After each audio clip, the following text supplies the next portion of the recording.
The rain sounded different that night. Not like the usual Lagos downpour that drummed against zinc roofs and turned red dirt roads into rivers of rust-colored mud. This rain fell with purpose, each drop hitting the ground like a warning Chidera was too excited to hear. She stood in front of the full-length mirror in her childhood bedroom, her wedding gown hanging on the door behind her like a ghost of tomorrow, and practiced her smile. "Mrs. Chidera Okonkwo," she whispered to her reflection, testing the name on her tongue like expensive wine. Mrs. Okonkwo. It sounded right. It sounded like everything she'd been waiting for since Osinachi proposed on that beach in Lekki 18 months ago, dropping to one knee in the sand while the Atlantic Ocean roared its approval behind him. The ring had caught the sunset, a 2-carat diamond that probably cost him 6 months of salary from his shipping company job, but he'd insisted she deserved nothing less. "You're the only woman I'll ever love," he'd said, his voice breaking with what she thought was emotion. "The only one I want to build a life with." She'd believed him. God help her. She'd believed every word. Now, 12 hours before she was supposed to walk down the aisle of St. Augustine's Cathedral in front of 400 guests, Chidera couldn't sleep. Her mother had warned her about pre-wedding jitters, about how the mind plays tricks when you're standing on the edge of forever, but this wasn't nerves. This was something else. An itch at the back of her brain that she couldn't scratch, a whisper she couldn't quite hear. Her phone buzzed on the dresser. A text from Osinachi. "Can't sleep either. Missing you already. Tomorrow you become mine forever. I love you, Chichi." She smiled, typing back. "I love you too. See you at the altar." But she didn't put the phone down. Instead, she scrolled through their photos, 2 years' worth of memories compressed into digital squares. There was Osinachi at her birthday dinner, his arm around her shoulders, his smile easy and warm. There was the trip to Abuja where they'd met his parents for the first time, his mother crying happy tears, while his father shook her hand and called her daughter. There was Christmas at her family compound in Enugu, where Osinachi had charmed her uncles and impressed her aunties with his knowledge of Igbo proverbs and his willingness to help with cooking. He was perfect, almost too perfect. Her cousin Adaeze had said it once during a late-night conversation over palm wine and plantain chips. "Chichi, don't you think it's strange how Osinachi just appeared? Like, you met him at that conference. And within 3 months, he knew everything about your family, your business, your properties. It's almost like he studied you. That's called being interested," Chidera had defended. "He loves me. He wants to know everything about me. Or he wants something else," Adaeze had replied, but she'd been drunk and Chidera had dismissed it as jealousy. Adaeze had never quite recovered from her own failed engagement 2 years ago. She'd moved in with Chidera's family after her fiancé left her for another woman, and she'd been living in the guest house behind the main compound ever since, working as Chidera's personal assistant and helping manage the family's real estate portfolio. She was family. She was trusted. She was. The thought stopped mid-formation. Where was Adaeze tonight? Chidera had expected her cousin to stay over, to help with last-minute preparations, to be there for the traditional pre-wedding rituals. But Adaeze had begged off earlier that evening, claiming she had a headache and needed to rest at the guest house. She'd hugged Chidera, tighter than usual, and whispered, "I'm sorry, cousin, for everything." At the time, Chidera had thought she meant sorry for not being more helpful. Now, with rain hammering against the window and sleep nowhere in sight, that apology felt heavier, darker, like it carried weight she hadn't been meant to notice. Her phone buzzed again. This time, a text from an unknown number. "Room 304, Golden Tulip Hotel. If you want the truth about tomorrow, come now. Bring no one. Tell no one. You have 1 hour." Chidera's heart stopped. Then it restarted, beating so hard she could hear it in her ears, drowning out the rain. Her fingers trembled as she read the message 3 times, 4 times, looking for context, for a signature, for any clue about who had sent it. Room 304. Golden Tulip Hotel. That was where Osinachi was staying tonight.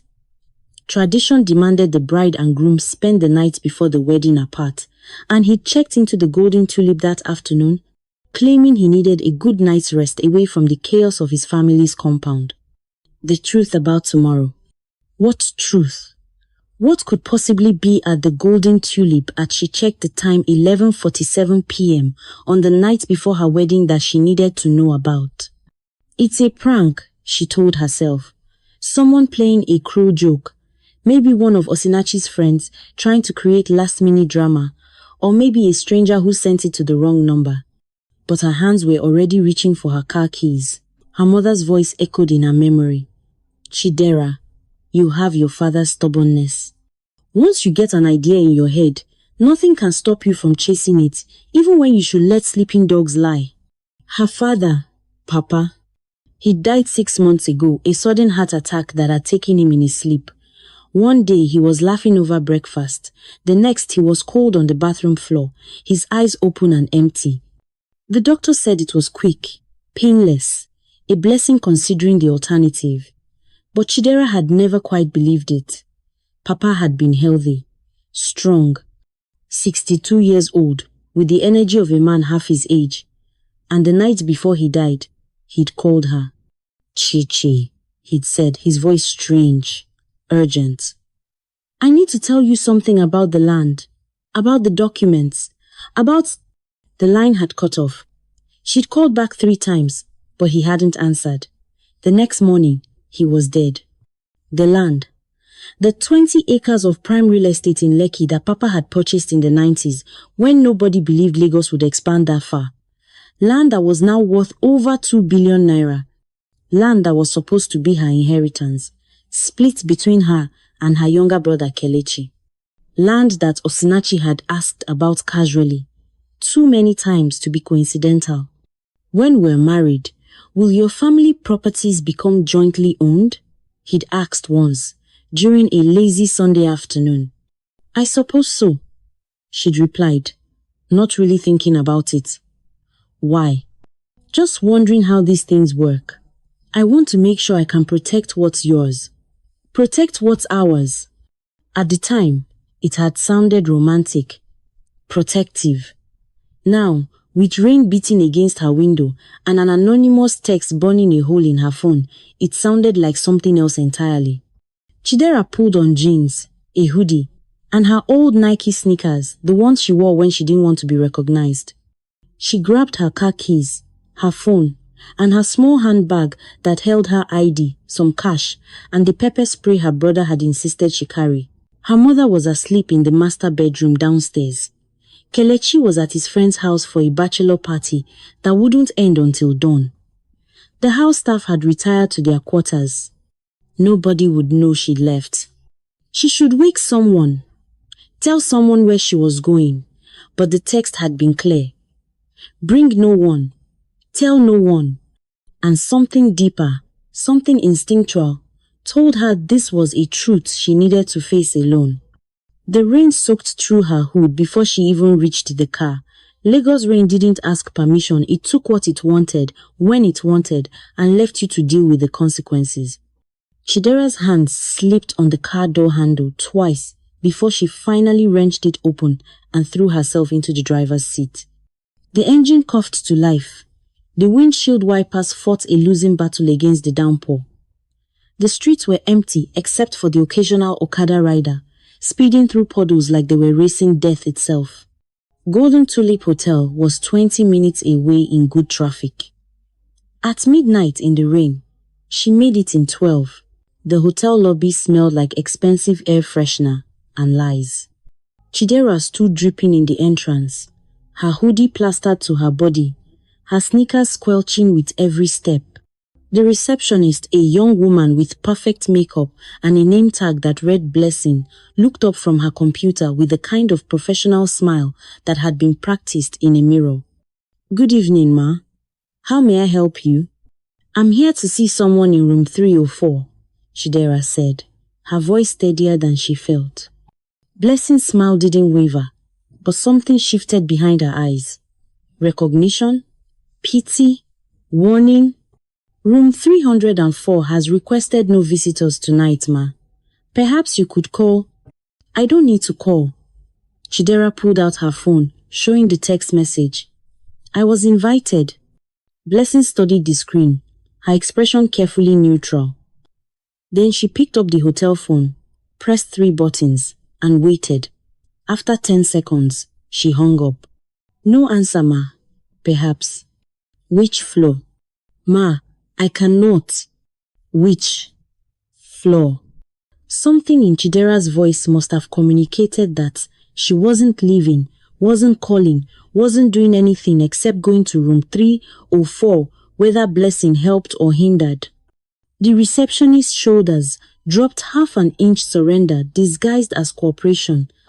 3rd floor. Elevators are to your left. Chidera didn't say thank you. She was too busy trying to breathe through the panic that was climbing her throat like it had claws. The elevator doors closed on her reflection.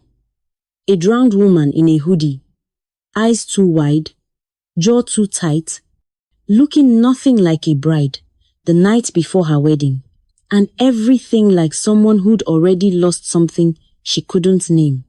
The 3rd floor hallway was carpeted in dark red, the kind that swallowed footsteps and secrets with equal efficiency. Rooms 301, 302, 303 passed by like stations on a train to somewhere she didn't want to go but couldn't stop traveling toward.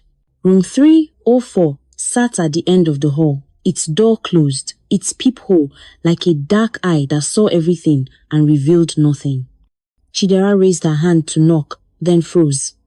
Through the door, thin enough that sound traveled like water through cracks, she heard voices. 2 voices. One she recognized immediately. Osinachi. Tomorrow, everything transfers automatically.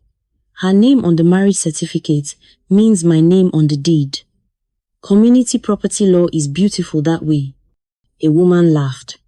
Low. Familiar. Impossible. And she has no idea? Chichi actually thinks you love her? Chidera's knees tried to buckle. She locked them, pressed her back against the hallway wall, and forced herself to keep breathing. That voice, that laugh. Adaeze. Love? Osinachi's voice carried the kind of amusement people have when they're explaining something obvious to a child. I love the 20 acres in Lekki that'll be worth 5 billion in 3 years. I love the commercial properties in Abuja. I love the fact that her father's dead and her brother's an idiot who will sign anything I put in front of him. Do I love Chidera? She's tolerable, pretty enough, naive enough, perfect enough. Perfect victim, Adaeze corrected. Though I almost feel bad, she's my cousin. We grew up together. You feel better when you're holding your share of 2 billion naira. How's the baby? Silence. Then, kicking. A lot. I think he knows his father's about to become very, very rich. The world tilted sideways. Baby. Adaeze was pregnant. With Osinachi's baby. The hallway floor rushed up to meet Chidera's knees. She caught herself on the wall, her breath coming in silent gasps that burned her throat, her vision swimming with black spots that threatened to pull her under. Just ask Chidera's father. Papa hadn't died of a heart attack. He'd been murdered. Behind the door, Adaeze spoke again. You're sure the old man's really dead? Sometimes I wonder if I watched him die. Osinachi interrupted flatly. Watched him drink the drink I made him. Watched him collapse. Watched the light leave his eyes. He's dead, Adaeze. Stop being paranoid. I'm not paranoid. I'm pregnant and about to help you steal from my family. That makes me careful. It makes you rich.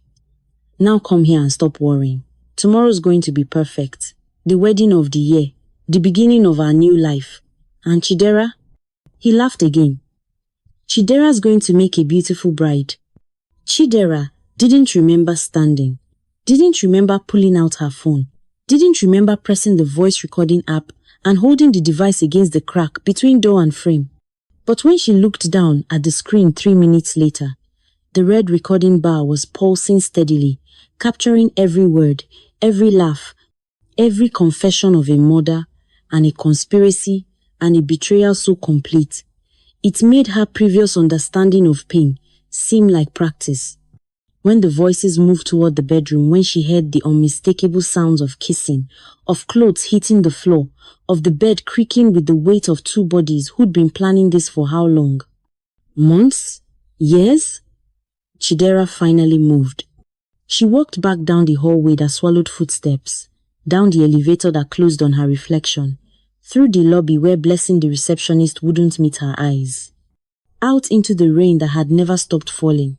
She sat in her car in the hotel parking lot, rain hammering the roof like judgment, and listened to the recording 3 times. Then she opened her phone and made 2 calls. The first was to her brother. Kelechi, I need you sober in 6 hours. I don't care what you're doing or who you're with. Be at the house at 6 a.m. Don't ask questions. Just be there. The second was to someone she hadn't spoken to in 3 years. Someone who'd left Lagos under circumstances nobody talked about. Someone Papa had told her to call if she ever needed someone who understood how to fight dirty. The phone rang 4 times. Then a voice she'd never thought she'd hear again. Chidera, why are you calling me at midnight? Uncle Emeka. Chidera said, her voice surprisingly steady, considering her hands were shaking hard enough to make the phone vibrate. I need your help. And I need you to bring a lawyer, the best one you know. What happened? Tomorrow I'm getting married. I know. I got the invitation. I wasn't planning to. I need you there, but not as a guest. As a witness. Silence. Then, Chichi, what are you planning?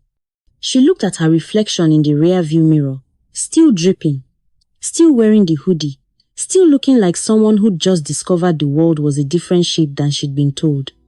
But her eyes were different now, harder, clearer, carrying the kind of knowledge that changes a person at the molecular level. I'm planning, she said slowly, to give Osinachi exactly what he asked for, a perfect wedding, in front of 400 people, with one small surprise. What surprise? Chidera smiled. It felt strange on her face, like trying on someone else's expression. He wants to marry me for my family's money? Fine. Let's see how he feels about it when everyone he's ever known hears exactly what kind of man he really is. She hung up before Uncle Emeka could respond, pulled out of the parking lot, and drove home through rain that was finally starting to ease. Tomorrow, she would put on her wedding dress. Tomorrow, she would do her makeup. Tomorrow, she would walk down the aisle of streets. Augustine's Cathedral, in front of 400 guests who thought they were watching a love story. Tomorrow, Osinachi would get exactly what he deserved. And so would Adaeze. Dawn came grey and reluctant, like it knew what was about to happen and wanted no part of it. Chidera hadn't slept. She tried crawling into bed at 2 a.m. with her clothes still damp from the rain, pulling the covers over her head like they could protect her from the audio file burning a hole through her phone. But every time she closed her eyes, she heard Osinachi's voice. I watched him drink the drink I made him, watched him collapse. Her father, her papa, the man who'd taught her to ride a bicycle, who'd paid for her university education in London, who'd built a real estate empire from nothing and planned to leave it all to his children. Murdered. For land. The rage that hit her at 3 a.m. was so pure, so complete, that she'd had to bite her pillow to keep from screaming. By 4 a.m., it had crystallized into something colder, more useful, more dangerous. By 5 a.m., she was showered, dressed in jogging pants and a t-shirt, and sitting at her bedroom window watching the compound wake up. The chef arrived first, his car headlights cutting through the remaining darkness. then the decorator's van, then her makeup artist, then the photographer who'd been hired to capture every beautiful moment of your special day.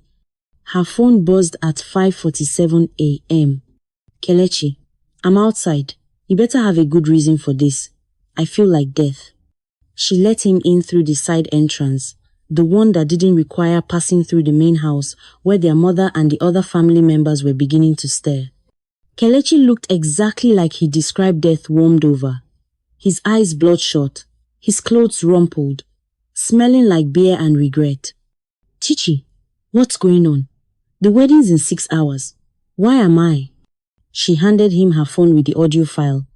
Pulled up, earbuds already plugged in. Listen to this. All of it. Don't interrupt. Don't stop. Just listen. He did. She watched his face go through the same journey. Hers had taken confusion, disbelief, anger, and finally, a cold fury that made him look like their father in a way she'd never noticed before. When he finished, he pulled out the earbuds slowly, carefully, like they might explode. His hands were shaking. He killed Papa, Kelechi said. Not a question. A statement of fact that required confirmation. Yes.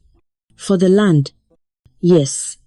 And Adaeze, our cousin, our family, she's been helping him. She's pregnant with his baby. Kelechi stood up so fast, the chair toppled backward. He paced the room like a caged animal, his breath coming in sharp bursts, his fists clenching and unclenching. Chidera let him process. She'd had 6 hours. He'd had 6 minutes. What do you want to do? He finally asked, turning to face her with eyes that had gone flat and hard. I want to destroy them. How? She told him. When she finished, Kelechi's mouth curved into something that wasn't quite a smile, but was close enough to be frightening. That's diabolical, he said. That's justice. Mama's going to lose her mind. Mama's going to understand, eventually. And Uncle Emeka, you really think he'll help? He's already on his way, with a lawyer. And Papa's old security detail, the ones who retired after the heart attack. Kelechi looked at his sister like he was seeing her for the first time. When did you become this person? Last night, around 11:47 p.m. Right after I learned that trusting people will get you killed. A knock on the door made them both jump. Chidera, their mother's voice, soft and worried. Are you awake? The makeup artist is here. We need to start getting ready. Chidera looked at her brother. He nodded one solidarity, support, silent promise. Come in, Mama, she called out, her voice bright and cheerful and completely false. Just having some water. My throat's a bit dry from nerves. That's normal, my dear. Every bride feels this way. But don't worry.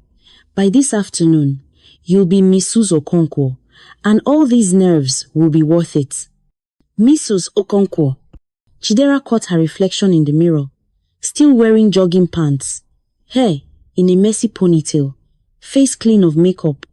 She looked nothing like a bride, nothing like a victim either. Actually, Mama, she called through the door, I think I'll be something else entirely. The next 3 hours were performance art. Chidera sat in the makeup chair, while the artist, a cheerful woman named Ngozi, who'd done her mother's makeup for 30 years, transformed her face into something bridal. Foundation, concealer, contour, eyeshadow in shades of gold and bronze, eyeliner wings sharp enough to cut, lips painted the color of roses. You're so calm, Ngozi observed, applying highlighter to Chidera's cheekbones. Most brides are crying by now. Happy tears, nervous tears, all kinds of tears. But you, still as water. I'm saving my emotions for later, Chidera replied. And it wasn't even a lie. Her mother fluttered around the room, already dressed in her own outfit, a stunning coral lace with matching jelly that made her look like royalty. She kept touching Chidera's shoulder, her hand, her hair, like she was memorizing the feel of her daughter before she became someone else's wife. Your father would be so proud, Mama whispered, her eyes filling with tears. So proud of the woman you've become, the man you've chosen. Chidera's jaw tightened, but she kept her face neutral. Papa would be proud of what I'm about to do, she thought. He'd be cheering from whatever place the dead go to, watch the living get justice. At 9 a.m., Uncle Emeka arrived. Mama didn't see him. She was downstairs managing caterers and arguing with the decorator about flower arrangements. But Chidera saw him through her window. A tall, broad man in his 50s, with grey in his beard and eyes that had seen things that would make most people flinch. He'd been Papa's best friend since university, his business partner in the early days, and the person who'd mysteriously left Lagos 3 years ago after some disagreement with a government official. Rumor said he'd been involved in something dangerous, something that required disappearing. Looking at him now, Chidera believed every rumor. He wasn't alone. Behind him came a woman in a sharp grey suit carrying a leather briefcase and 2 men who moved like soldiers even though they wore regular clothes. The security detail Papa had trusted before Osinachi came into their lives and convinced everyone they needed modern security systems instead of old men with outdated methods. Those old men looked very ready to prove their methods were anything but outdated.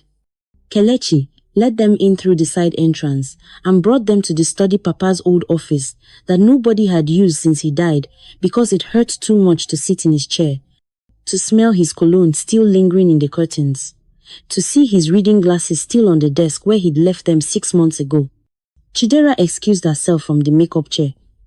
"I need to use the bathroom, Ngozi. Just 5 minutes," and slipped down the back stairs to the study. Uncle Emeka stood when she entered. So did the others. "Chichi," he said, and his voice was exactly as she remembered. Deep, steady, the kind of voice that made you believe things could be fixed even when they looked irreparably broken. "Kelechi played me the recording.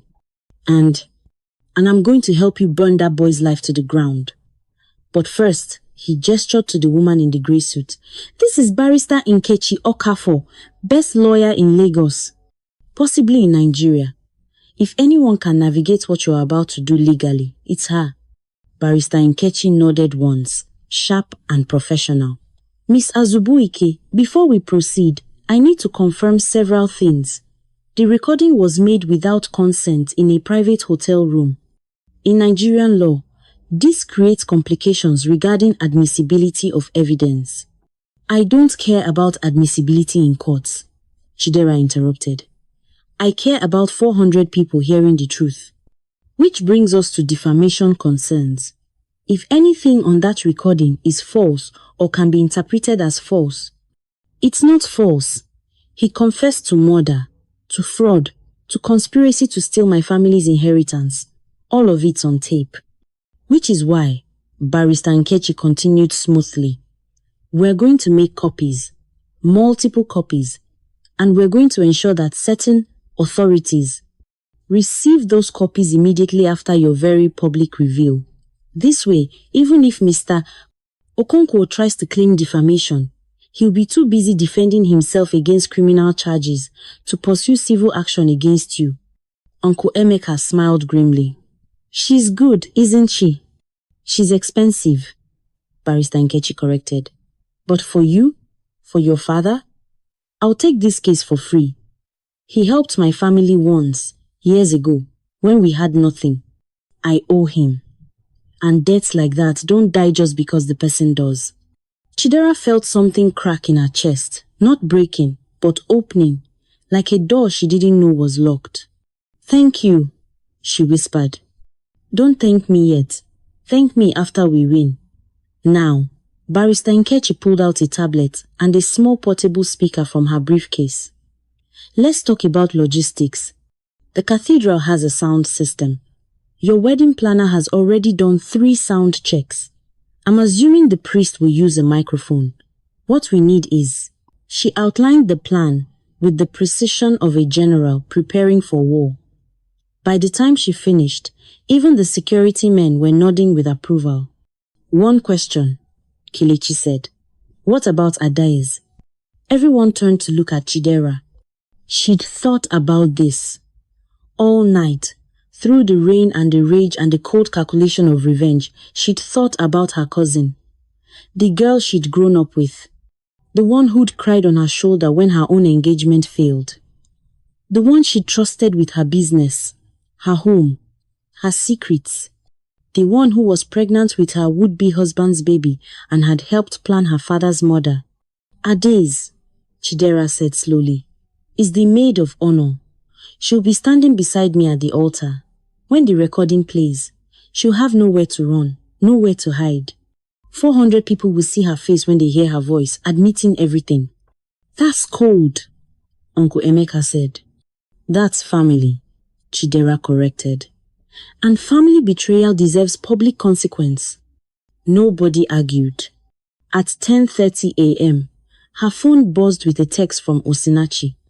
Good morning, my beautiful wife-to-be. In 4 hours, you'll be mine forever. I'm the luckiest man alive. I love you so much. See you at the altar. Chidera showed the text to the room. Kelechi made a sound like a growl.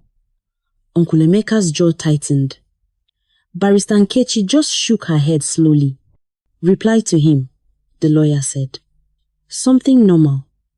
We can't have him suspecting anything before the ceremony. Chidera's fingers hovered over the keyboard. Then she typed, I love you too. Can't wait to become Mrs. Okonkwo. See you soon. She hit send and felt nothing. That was new. Yesterday, the thought of being Mrs. Okonkwo had made her heart race with joy. Today, it made her stomach turn with something darker. But tonight? Tonight it wouldn't matter at all. Because by tonight, Osinachi Okonkwo would be in police custody. His reputation destroyed, his plans in ruins, and his freedom measured in decades of prison time instead of years of stolen prosperity. It's time, Uncle Emeka said, checking his watch. Cathedral's 40 minutes away. You need to get dressed. Chidera smiled to herself and kept climbing. The dress took 20 minutes to put on layers of silk and lace and beading that probably cost more than most people made in a year. It fit perfectly, hugging her waist before flowing out like a river of white fabric that seemed to go on forever. The veil was cathedral length, dramatic and traditional, designed to make her look like a princess from a fairy tale. She looked at herself in the mirror and saw a warrior going into battle wearing the enemy's colors. Perfect. At 12:30 p.m., the cars arrived to take the family to St. Augustine's Cathedral. And Chidera Zubuike bride, daughter, victim, and very shortly, the woman who would blow up her own wedding in spectacular fashion, picked up her bouquet, took her brother's arm, and headed to the place where truth was about to collide with lies in front of 400 unsuspecting witnesses. The war was about to begin. In 6 hours, Chidera will walk down the aisle. In 6 hours, 400 people will gather at St. Augustine's Cathedral expecting a love story. In 6 hours, Osinachi will stand at that altar, believing he's about to get away with the perfect crime. He has no idea what's coming. She has the evidence. She has the plan. She has her uncle, a lawyer, and Papa's old security team ready. And she has one question that will haunt Osinachi for the rest of his life. What happens when the bride knows everything? Part 2 drops tomorrow. The wedding, the recording, the moment 400 people heard the truth. Before you go, I need to ask you something. What would you do in Chidera's situation? Would you A. Cancel the wedding privately and walk away? B. Expose him publicly like she's about to do? C. Confront him privately first? Something else entirely? Drop your answer in the comments. A, B, C, or D. And tell me why. I read every single comment. If you want to see what happens when that audio recording plays in front of 400 witnesses. If you want to see Osinachi's face when he realizes his perfect plan just exploded. If you want to see a cousin who thought she was untouchable, get exactly what she deserves. Then you need to subscribe right now and turn on all notifications. Hit that notification bell. Part 2 drops tomorrow, and trust me, you don't want to miss the moment this wedding goes from ceremony to crime scene. He thinks he's marrying an innocent woman who trusts him. She's about to teach him why you should never underestimate someone you've underestimated. If you're Team Chidera, if you believe she's doing the right thing, hit that like button right now. If this story has you on the edge of your seat, share it with someone who needs to hear this. Because stories like this, they're happening every day, and the more people who see this, the more women who might recognize the warning signs before it's too late. In part 2, you'll see the cathedral packed with 400 guests. Chidera walking down that aisle, knowing what she's about to do. The moment the audio starts playing, Osinachi's face when he realizes he's been caught. Adaize's breakdown. The police arriving, and what happens after the revenge. This isn't just a wedding crash. This is justice being served in real time. Papa died believing his daughter would be taken care of. Instead, she was targeted, manipulated, and nearly destroyed. But tomorrow she shows the world that some women don't stay victims. Some women become warriors.